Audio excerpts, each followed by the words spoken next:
Peuple révolutionnaire du Grand Sahel, bonjour à vous. Je suis matinal, hein, mais je n'ai même pas dormi en fait. Je n'ai pas dormi parce que la situation, avec tout ce qui est décrit, ça nécessite beaucoup d'intervention. Ça nécessite beaucoup de paroles pour que les uns et les autres puissent comprendre que, en fait, nous ne sommes pas au milieu d'un jeu. Et nous sommes au milieu d'une manipulation à plusieurs facettes. Et si nous ne prenons garde, ça va nous bouffer. On va continuer de s'embourber éternellement. Et pour que ça n'arrive pas, il faut que nous communiquions, il faut que nous ayons le courage de communiquer. Il faut que nous ayons le courage d'extérioriser ce que nous ressentons. Parce que moi, j'étais tout de suite en train de réfléchir, j'étais en train de penser à quelque chose, et ça m'a fait rire. Depuis un certain temps, vous avez vu, quelques 9 mois perdus, quelques renégats qui se lèvent, qui vous disent que non, mais gars là, il faut qu'on fasse une pétition contre lui. Mais gars, ce qu'il fait, c'est pas normal. Mais si vous regardez parmi eux, la plupart des gens, c'était des gens qui me soutenaient. Et ce sont les mêmes qui viennent vous dire que, quand je vous dis, évitons de faire de la communication qui arrange les terroristes, ce sont les gens qui viennent venir vous dire, non, mais toi-même, là, Sourok, là, tu publiais les documents confidentiels. Mais pourquoi quand Sourok, je faisais ça, là, vous n'avez pas porté plainte contre moi? Pourquoi Sourok, quand je faisais ça, ces gens aujourd'hui qui retrouvent répugnant le type de message que je passe là, ils ne s'étaient pas révoltés, ils ne s'étaient pas indignés.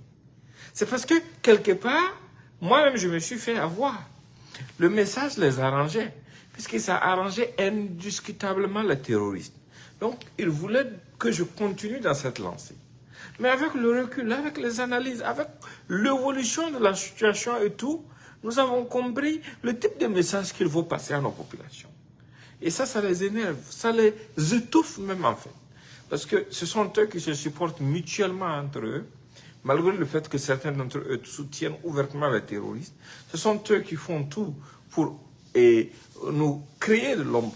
Ce sont eux qui font tout pour que notre message ne puisse pas passer.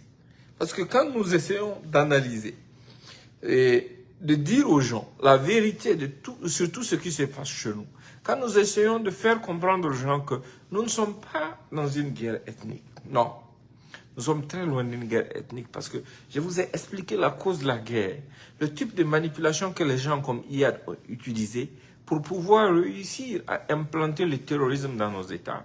Et ce qu'il nous faut faire pour pouvoir arriver à bout de ça, non, automatiquement ça les révolte. Parce qu'ils savent que c'est la vérité. Ils savent que c'est la solution. Ils savent que c'est dangereux pour réussir le terrorisme fini. Parce que c'est le terrorisme qu'il vit. Mais quelqu'un qui vient s'asseoir gaillardement devant vous pour vous dire que moi, ma famille vit en France depuis 1993, cette personne-là va passer par quel moyen pour vous faire croire qu'il vous aime plus que vous-même? En fait, je vous ai dit, il n'y a pas d'ethnie pour le terroriste. Un terroriste est un terroriste, quelle que soit son ethnie.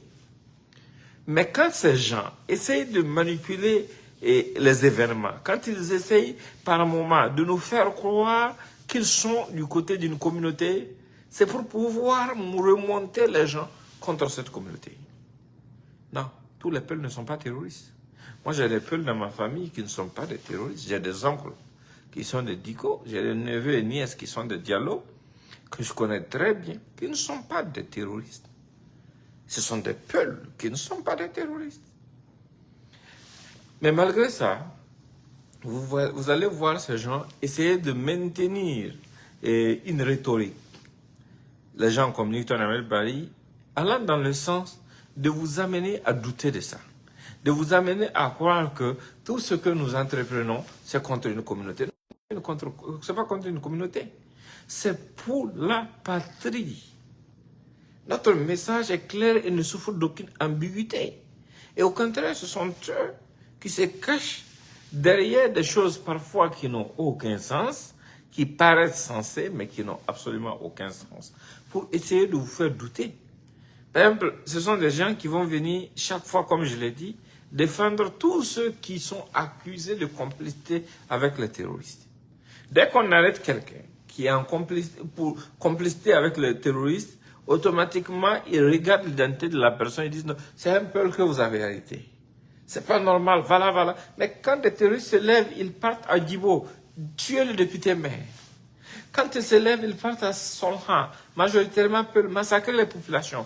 Quand ils vont à Seitanga, tirer sur tout ce qui bouge, alors que ce sont exclusivement des populations peules dans la commune. Ces gens ne disent rien du tout. Ils sont allés même jusqu'à créer une association pour soi-disant défendre les intérêts des communautés, soi-disant discriminées. Mais ils n'ont créé aucune association pour venir en aide aux peuples déplacés internes. Ils n'ont créé aucune association pour venir en aide aux peuples victimes du terrorisme. Alors que le sujet, le vrai sujet dans notre contexte, le vrai problème, tout ce qui a mené, tout ce qui est dérive chez nous actuellement, c'est le terrorisme. Quelqu'un comme Nab qui dit que sa famille vit depuis 93 en France, là, lui, il peut avoir quel amour du peuple pour aimer la famille Birabia qui a Dori plus que moi. Il peut avoir quel amour pour la famille Diko qui a Dori ou Adjibo plus que moi. Les familles dans lesquelles j'ai les membres de ma famille directe. Ça fait pitié. Et les gens, parfois, se laissent avoir. Ils se laissent avoir par ce genre de discours. De gens qui font croire qu'ils les aiment. Des gens qui font croire qu'ils sont importants pour eux. Mais écoutez, ça fait vraiment pitié quand vous entendez ce genre de choses. Toi, tu te lèves, tu pars te cacher en France. Tu dis que ta famille est en France depuis 93. C'est toi qui vas t'asseoir pour dire que non, et nous autres là, on est en train de mettre les peuples en danger. Nous autres qui avons les membres de nos familles qui sont toujours au Burkina. Nous autres qui avons des peuples dans les membres de nos familles. Vous pensez que nous autres, si ce régime était un régime anti-peul, on allait le défendre? On ne pouvait pas le défendre. On n'allait pas pouvoir trouver une excuse pour défendre un régime qui est contre une communauté. Au début, ils avaient essayé de trouver des prétextes. Vous vous souvenez très bien. Bon, pour certains, si vous ne vous souvenez pas, je vais vous le dire. Au tout début du recrutement des VDP, RFI avait commencé, c'était sur Roc, RFI avait commencé à faire sortir des articles pour dire que les Mossi qui recrutent, les VDP qui sont essentiellement recrutés parmi les Mossi, et les terroristes qui recrutent essentiellement parmi les peuples. Mais est-ce qu'il y a un discours plus dangereux que ce discours-là? Et ils ont employé ce discours pour pouvoir aider les terroristes à recruter plus de peuples. Mais ça ne peut pas aller. Nous ne sommes pas tombés dans le piège. Aujourd'hui, ils sont surpris par les événements parce que Dieu a tellement béni notre pays qu'à chaque fois quand les gens tentent des pièges, des choses surgissent de nulle part pour pouvoir régler les choses. On a un président qui n'est pas Mossi, qui est aussi d'une minorité ethnique, qui est soutenu par les Mossi. On a des chefs traditionnels Mossi qui savent jouer leur rôle, comme, comment dirais-je, le chef de Boussouma, qui est sorti juguler la crise après les attentats de Barsaloko, qui ont essayé de faire comprendre aux gens qu'on ne doit pas faire l'amalgame. Nous avons des Peuls dans l'armée qui sont morts pour le Burkina. Pourquoi ces gens qui disent qu'ils aiment les Peuls là, ils n'ont pas créé une organisation pour soutenir les familles de ces gens? Pourquoi ils ne soutiennent pas les Peuls qui meurent des balles de terroristes? Pourquoi ils veulent à chaque fois nous faire croire que non, ce sont seulement les peuples qui sont potentiellement du côté des terroristes qu'ils veulent défendre? Pourquoi? Pourquoi? Nous avons travaillé à avoir un discours qui unit les Burkinabés. Nous avons travaillé à faire comprendre aux gens que nous sommes tellement métissés qu'il n'y a pas de différence entre nous, citoyens. Les terroristes nous ont provoqués jusqu'à fatigués. Ils ne sont pas tombés dans leur piège. Ils partent faire des attaques dans des villages de toutes les ethnies du pays. Ils font des vidéos en langue peul et ils diffusent ça par exprès pour révolter les gens. Mais nous n'allons pas tomber dans ce piège. Parce que nous savons que ceux qui sont partis faire ça là, ce n'est pas le peuple qui les ont envoyés. Et ceux qui, derrière, se cachent pour dire que nous autres, non, le langage qu'on tient, ça mène. Toi, tu ne peux pas aimer les peuples qui sont à Corée plus que moi. Tu ne peux pas t'asseoir en France, dire que tu aimes les peuples qui sont à Tongamaël là, plus que moi. Tu ne peux pas. Parce que ce sont nous, nos propres familles. Ce sont les nôtres. Ce sont nos proches. Et ils sont aussi victimes du terrorisme. Mais ces gens, je vous répète ce discours parce que c'est important. Parce qu'avec tout ce qui va suivre, moi je connais ces gens. Ils sont experts dans la victimisation. Ils vont encore vouloir se cacher derrière un drap ethnique pour échapper à leurs responsabilités. Alors que quand ils partaient poser leurs actes, ce n'est pas l'ethnie qui les a envoyés. L'ethnie a envoyé qui? Eux-mêmes là, dans l'ethnie, ils nourrissent qui? Ils nourrissent personne. Personne ne les a envoyés, personne n'est responsable de leurs actes. Donc il faut qu'on arrête les amalgames. Il faut que nous aussi, nous cultivons nous cultivons, et comment dirais-je, un instinct de différenciation entre celui qui est coupable et celui qui ressemble à celui qui est coupable.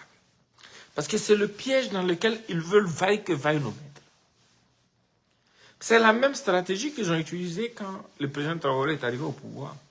Au tout début, il y avait certains parmi eux qui m'avaient approché pour me dire, mais Maïga, toi tu ne peux pas soutenir ces gens-là, ils ne peuvent pas aller loin. Voilà, machin. Quand je ne suis pas tombé dans les pièges, les mêmes se sont retournés pour aller voir maintenant les gens du MPSF2 pour leur dire, vous ne pouvez pas faire confiance à Maïga, il va vous laisser tomber. Voilà. Mais en fait, ce sont des discours de division. Ils tentent d'un côté, ça ne marche pas, ils vont d'un autre côté essayer. C'est la même chose qu'ils sont en train d'essayer au niveau de nous et de nos communautés. Ils savent que si aujourd'hui, on se met au travail pour sensibiliser nos communautés, pour faire comprendre aux uns aux autres que, mais écoutez, il faut que vous vous asseyez pour réfléchir, pour comprendre même pourquoi tout ça. Pourquoi les gens meurent? Pourquoi des gens s'entretuent? Pourquoi prendre les armes les uns contre les autres? Nous sommes la même famille. Il y a des gens qui profitent de cette guerre, mais ce n'est pas vous. Ils savent qu'avec ça là, la guerre là va finir en un temps record. Mais ils ne veulent pas entendre ça. Moi, j'ai des neveux et des cousins qui sont dans différents groupes de la communauté Peul, qui m'envoient parfois des messages que certains envoient pour dire « Regarde, il est contre les Peuls ». Et puis mes neveux, mes cousins là, ils disent « Mais est-ce que ces gens-là te connaissent ?» Je dis « Mais écoutez, ne répondez pas. Laissez-les parler. Laissez-les bavarder. » On a des gens parmi eux, comme les nappes et autres, qui sont sortis vous dire que leur famille vit en France depuis 1993. Et même dès que c'est un peu chaud, ils sont en France. Ce sont eux qui vont vous dire de prendre des armes avec vos enfants, vos cousins et autres, pour aller mourir pour une soi-disant cause. Et vous allez accepter de suivre ça. Parce que, il y a quoi? Parce que vous ne réfléchissez pas. Mais c'est quand même, c'est pitoyable. C'est lamentable. Donc c'est pour cette raison que nous devons continuer la sensibilisation. Parce que ce sont les nôtres qui sont sur le terrain. Nab même a dit que je suis un pauvre type. Je suis d'accord, je suis un pauvre type. Il dit quand il m'a connu, avant que je ne vienne aux États-Unis, je ne pouvais même pas acheter un bidon d'eau la fille. Je suis d'accord. Je ne pouvais même pas acheter un bidon d'eau la fille. Alhamdulillah. Mais moi, je ne peux pas permettre aux farfelus comme Nab là de dire qu'ils sont en train de parler au nom des peuples. Non. Ce n'est pas tous les peuples qui sont des terroristes. Terroristes, c'est différent des peuples. Ils ne représentent aucun peuple. Ça, c'est clair.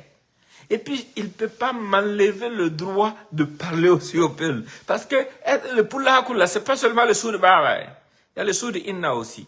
Ce n'est pas seulement le sou de Baba qui est le Poulakou, non. Il y a beaucoup d'aspects aujourd'hui qui fait plus le Poulakou que l'enfant Alpha Omar Konari. Mais c'est parce que sa main est peul, son papa n'est pas peul. Nous avons notre part dedans. Et nous allons l'assumer. On ne va pas laisser des farfelus faire croire à nos communautés que c'est dans l'intérêt de nos communautés qu'ils sont en train de se battre. Non. De la même façon que quand il y a des attaques chez nous, moi j'appelle les gens sur le terrain pour leur dire, vous savez, vous ne pouvez pas mettre tous les peuples dans le même sac. Non. Parce que si on vous dit de disséquer vos familles et d'analyser votre arbre généalogique du début jusqu'à la fin, il n'y a pas quelqu'un qui n'a pas un sang de peul ici. Donc vous ne pouvez pas dire que non, c'est parce qu'il est peul qu'on a. Vous allez vous combattre pourquoi? Sur quelle base? Ça n'existe pas. Même quand les gens sont extrêmement fâchés, je les appelle, je dis non, ça ne marche pas comme ça. Ceux qui ont fait l'attaque, ce sont des terroristes. Ce sont eux qui sont responsables de l'attaque. Et c'est ça la vision du président Traoré. Et c'est pour ça que le président Traoré est spécial pour notre patrie. C'est pour ça que le président Traoré est la solution. Parce que ce qu'il peut faire là, Au début, quand si un président Moussi voulait faire ce que le président Traoré fait, automatiquement, ces mêmes manipulateurs vont surfer sur ça pour dire non, c'est la majorité Moussi qui est en train de marginaliser d'autres ethnies. Et vouloir obtenir une coalition ethnique contre les Moussi. Mais le président Traoré même est issu d'une minorité ethnique au niveau du Burkina. Et il est soutenu par toutes les ethnies, sans aucune exception. Et moi, je voulais rentrer dans certains détails, mais ce n'est pas mon rôle, je n'ai pas rentré dedans. Si ces gens-là connaissaient même le rapport entre le président Traoré et la communauté Peul, ils ne peuvent pas oser sortir, organiser des campagnes de manipulation pour faire croire qu'il est contre une communauté. Non, il n'a pas ce temps. C'est le président de tous les Burkinabés qui est là pour lutter pour la paix, qui est là pour mettre fin à la manipulation, qui est là pour aider les gens à réfléchir, pour que chacun puisse comprendre que, mais écoutez, avant que tout ça n'arrive là, on avait ces problèmes. On avait des petits problèmes qui, comment dirais-je, qui divisaient par moments les gens, mais les gens arrivaient toujours à s'entendre. Mais les gens ne s'affrontaient jamais. Mais pourquoi est-ce que les gens s'entretuent? Et puis, on va plus loin. Ceux qui aujourd'hui sont subitement devenus les défenseurs de la communauté là. Quand Yirgo a eu lieu là, Newton était président de la CENI. Alpha Barry était ministre des Affaires étrangères dans le gouvernement de Rock. Qu'est-ce qu'ils ont fait pour la communauté Peul? Pourquoi ils n'ont pas dit mots? Pourquoi ils n'ont pas posé d'action allant dans le sens de montrer leur soutien à la communauté Peul? Combien de Peuls ont été tués par les terroristes, que ce soit des Peuls militaires, VDP ou civils? Pourquoi ces gens n'ont jamais réagi? Pourquoi ces gens n'ont pas dit un mot quand le député maire de Djibo a été assassiné par des groupes terroristes? Ou bien il n'est pas Peul?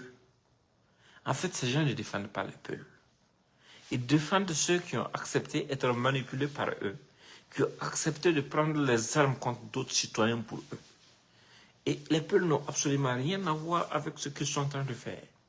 Ça, c'est moi, mon message que je tenais à vous passer. Il faut y réfléchir profondément parce que tout leur objectif consiste à nous diviser. Je vous ai fait l'historique.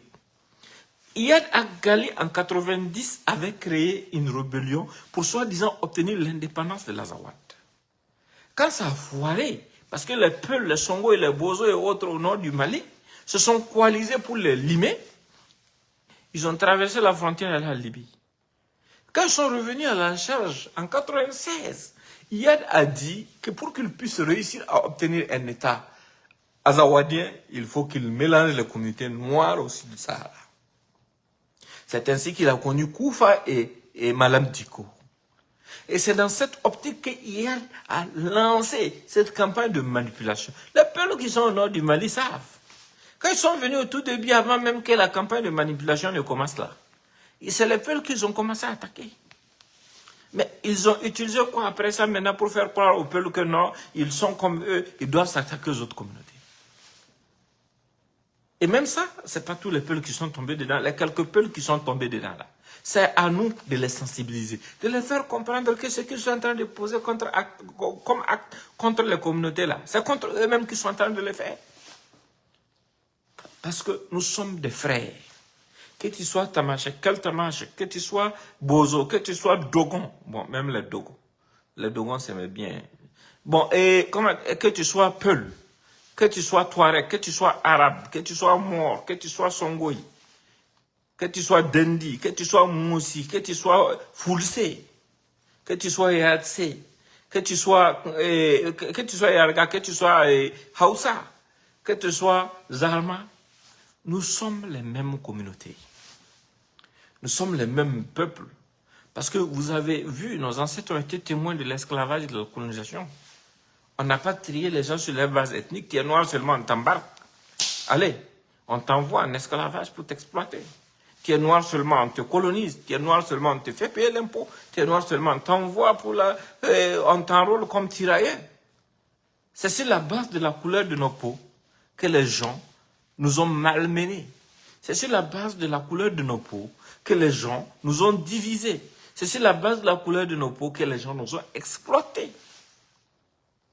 Donc aujourd'hui, s'il y a une situation qui est là, nous allons essayer de parler, de nous comprendre, de faire comprendre aux uns aux autres l'erreur qu'ils sont en train de commettre. Alors, quand vous voyez, par exemple, une presse française qui s'assoit pour dire non, et ils sont en train de lutter contre la stigmatisation de certaines communautés dans la bande sahélo-saharienne, parce que, apparemment, on confond, voilà. Mais ça, c'est des foutaises. Mais pourquoi ils ne créent aucune organisation pour défendre les communautés qui sont victimes du terrorisme? Parce que c'est toutes les communautés qui sont victimes du terrorisme. Ça, aucune exception. Quand ils soient Peul, Mossi et autres, nous sommes tous victimes du terrorisme. Mais pourquoi ils ne s'intéressent pas aux victimes du terrorisme, alors que c'est vraiment le terrorisme notre problème? Mais ils s'intéressent à d'autres aspects. Alors que ces aspects auxquels ils s'intéressent là ne sont que les conséquences du terrorisme que nous traversons. Mais c'est grave. Et on nous interdit d'utiliser nos cerveaux. Et quand nous autres, on commence à réfléchir, quand on commence à échanger, quand on commence à partager avec vous les méandres, les contours de toute cette manipulation, automatiquement, on devient leur ennemi. Il y a une de ces personnes qui est dans la liste des comploteurs, que le ministre a cité hier, qui s'est assis dans son salon, avec sa femme, parce qu'il me connaît bien, pour dire que lui, il connaît le point faible de Maïga. Que le point faible de Maïga, c'est sa famille. Et que si il réussisse à tuer Maïga et sa famille, là, c'est bon, c'est fini. Il l'a dit. Il l'a dit, je suis au courant. Mais j'ai pensé à autre chose, ça m'a fait sourire. Parce que tu connais tes intentions, tu connais tes projets pour Maïga. Mais tu ne connais pas de quoi Maïga est capable. Parce que parfois, quand tu t'habitues trop aux gens, c'est nous les Songo, on dit que donner non quatre donne keri. C'est l'habitude qui amène les foutaises. Parce que quand on a tendance à être habitué aux gens, à être ouvert, à être simple, ça amène le manque de respect. Ça amène les foutaises. Ça amène les gens à se surestimer, à croire qu'ils sont les seuls en position de pouvoir porter atteinte à toi. D'autres sont allés plus loin, en posant d'autres actes contre moi, dont je ne vais même pas rentrer dans les détails actuellement, le mois viendra pour ça. Mais ça ne va pas me décourager. Mais il faut qu'on continue, nous, de passer le message. Il faut qu'on continue d'expliquer aux uns aux autres. Ils veulent, coûte que coûte, nous faire dire que Peul est égal à terroriste. Non, Peul n'est pas égal à terroriste. Terroriste est égal à terroriste, quelle que soit son ethnie. On va le combattre. Si on vient, on trouve 100 terroristes, même s'ils appartiennent à la même communauté, on va les traiter copieusement. Et on ne va pas être émotif face à celui qui va présenter l'appartenance identitaire de ces gens pour essayer de nous diviser. Non, on n'est contre aucune ethnie parce que les gens sont trop métissés. Les gens sont métissés et nous avons tous les membres de toutes sortes de communautés dans leur famille. Moi, j'ai des Congos de la famille royale du Moro et de la famille du Moro Naba dans ma famille. J'ai des Diallo dans ma famille, j'ai des Diko dans ma famille, j'ai des Gassambé dans ma famille, j'ai des Sanfo dans ma famille, j'ai des Ouedraogo dans ma famille. Et quelqu'un d'autre de dehors n'a pas s'asseoir pour dire que non, lui, il aime la famille Congo du Moro Naba plus que moi. Alors que cette personne n'a aucun membre de sa famille qui est Congo, non. Personne ne peut me convaincre qu'il les aime plus que moi. Personne ne peut convaincre qu'il aime les Diallo plus que moi, puisque j'ai des Diallo dans ma famille. Personne ne peut me convaincre qu'il aime les Gassambé plus que moi, puisque j'ai des Gassambé dans ma famille, qui sont une partie intégrante de ma famille. Donc, il ne faut pas qu'on se laisse avoir.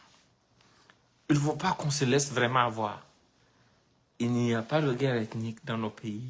Il n'y a pas de conflit ethnique. C'est juste quelques manipulateurs qui jouent sur une corde sensible pour essayer d'avoir plus de recrues. Aujourd'hui, quand vous voyez ce qui s'est passé à Bamako, vous vous rendez compte que les terroristes même peinent à recruter. Ils recrutent des bébés, des enfants soldats. Et ces gens ne s'insurgent pas contre ça. Et ces mêmes personnes qui aujourd'hui font semblant de défendre la cause Peul là, ils ne se plaignent pas. Hein. Quand les terroristes font leurs vidéos, ils parlent en langue Peul pour pouvoir amener les gens à se révolter contre le Peul. Ils ne s'insurgent pas contre ça pour dire non, arrêtez de salir le nom de Peul, arrêtez de faire ça, arrêtez de mettre les Peul en... Non, ça ne les intéresse pas. C'est d'autres aspects qui les intéressent. Parce que c'est de la fourberie. C'est de la fourberie. Ils le font par exprès. Et comme la question ethnique est sensible, dans nos pays, les gens sont tellement bien éduqués que même dire Peul, dire Mosi, parler d'ethnie, c'est difficile. pour la majorité de nos concitoyens. Les gens sont tellement bien élevés, les gens sont tellement conscients du fait que nous sommes tous les mêmes. Aujourd'hui, là, c'est très difficile de pouvoir avoir quelqu'un qui va ouvertement dire, bon, telle ethnie, telle ethnie, telle ethnie. Non, c'est très compliqué. Mais il faut qu'on brise ce tabou. Il faut qu'on se parle. Il faut qu'on dise clairement aux gens, même si 1 million de personnes se réunissent pour attaquer un village et qu'ils font leurs vidéos en langue Peul, ils ne sont pas envoyés par la communauté Peul. Ce sont des terroristes, point. Et c'est contre les terroristes que nous sommes. Et nous allons combattre les terroristes sans aucune pitié.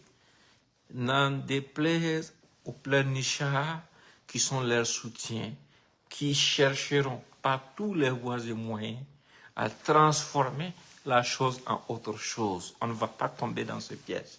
Parce que l'armée, les VDP, les populations civiles et toutes les couches de notre patrie, il y a toutes les ethnies là, sans aucune exception. Nous ne combattons aucune ethnie, nous combattons le terrorisme. Celui qui devient terroriste devient notre ennemi. On va le combattre sans aucune pitié. Point. Quels que soient les discours qu'ils vont tenir, nous allons répéter ces messages. Portez-vous bien et excellente journée à vous.